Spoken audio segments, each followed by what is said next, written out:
नमस्कार, आपण पाहत आहात YBN न्यूज मराठी। तुमचा आवाज बनेल आता तुमची ताकद।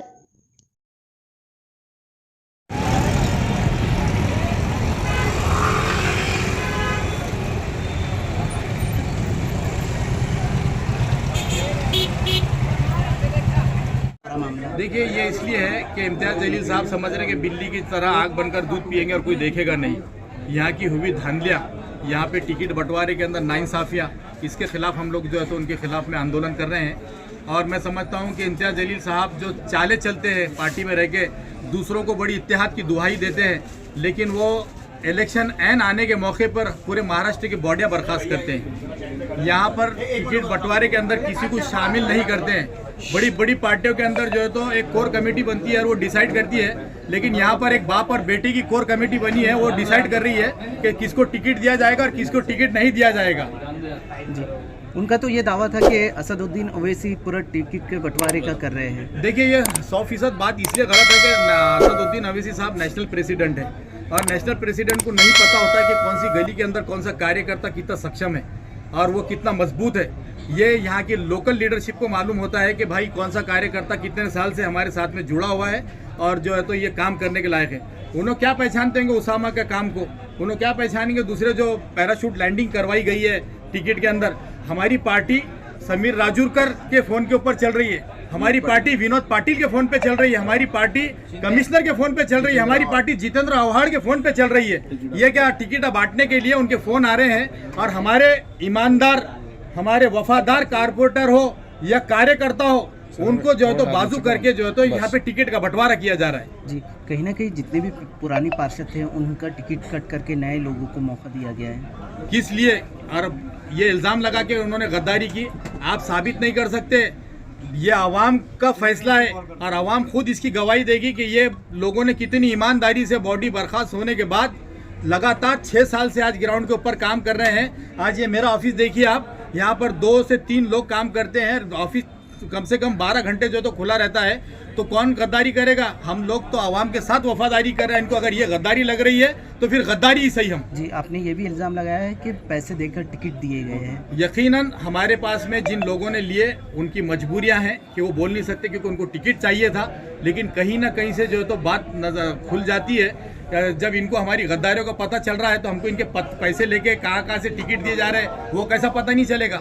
ये बताइए आप। जी, आगे का इकदाम क्या रहेंगे आप? देखिए, हमारा एक ही नारा है कि हम लोग मजलिस के थे, है और रहेंगे, लेकिन इम्तियाज़ जलील साहब को सदारत से भी हटाना पड़ेगा, असद साहब को, और औरंगाबाद शहर के इलेक्शन से बाहर करना पड़ेगा। यहाँ पर उन्होंने दिखना नहीं। और आज भी ये मौका है कि अगर पैराशूट लैंडिंग के जो उम्मीदवारों को बी फार्म दिए गए उनको सी फार्म देकर हमारे कट करके उनके टिकट जो है तो आज भी जो वफादार जो हमारे लोग हैं, एक कमेटी कायम की जाए।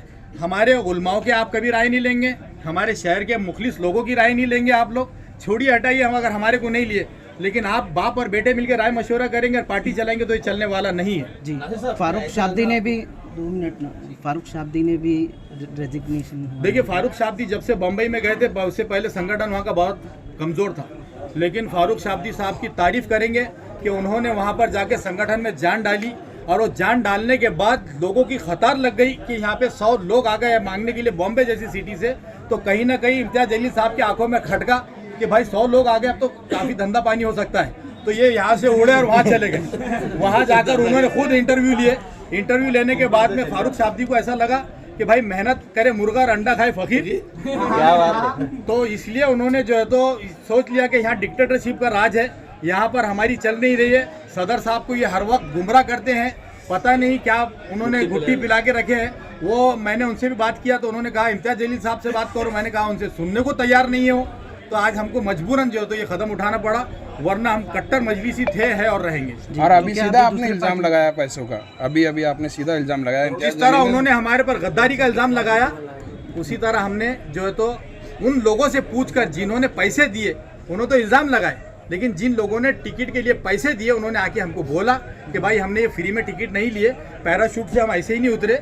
जिन लोगों ने 11 साल मजलिस को गाली दी, जिन लोगों ने मजलिस के खिलाफ काम किया, जिन लोगों ने 11 साल में मजलिस का स्टेज कभी शेयर नहीं किया, वो लोग आज मजलिस के उम्मीदवार और जो मजलिस के लिए वफादार है, दिन और रात मेहनत करते हैं, लोगों की आवाम की खिदमत करते हैं, डेवलपमेंट के काम करते हैं, वो सारे के सारे बाहर हो गए। तो ये डिक्टेटरशिप इनकी नहीं चली। जी, तो क्या अभी आप कोई दूसरी पार्टी में प्रवेश करेंगे आप नहीं, लोग, या वो फिर- हमारा हमने आपको पहले बोले, मैंने आपको नारा दिया कि हम मजलिस के थे हैं रहेंगे, लेकिन इम्तियाज जलील हटाओ, उनकी जो तो सदारत को छीनो और इस शहर के इलेक्शन से उनको बाहर करो, ये हमारा नारा है। आप ऐसे बोल रहे हैं, लेकिन आप दूसरी तरफ ये भी बता रहे हैं कि असदुद्दीन ओवैसी ने बताया है कि इम्तियाज जलील जैसा कह रहे हैं वैसा करो। इम्तियाज जलील साहब से बात करो बोले उन्होंने। हमने उनसे कहा कि इम्तियाज जलील साहब से हमने कई मरतबा बात करने की कोशिश की, लेकिन वो बात नहीं करते। हमारे जैसे जिम्मेदारों के फ़ोन भी उठाना उनको जान पे आता है, और वो कभी यहाँ बैठ रहे कभी वहाँ बैठ रहे, खुल के बात नहीं हो रही।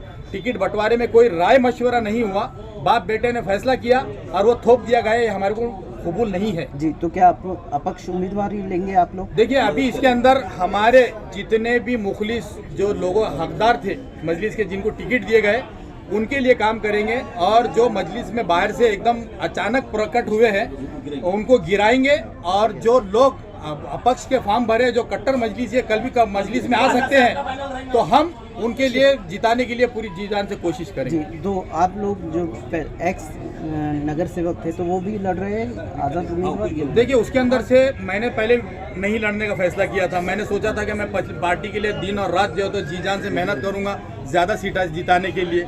उसके बाद में हमारे और 2-3 कारपोरेटर है, लेकिन 8 से 9 कारपोरेटर हमारे लड़ना चाह रहे थे, क्योंकि उनका ग्राउंड वर्क भी बहुत बेहतरीन था, लेकिन उनको भी इसलिए ख़त्म किया गया।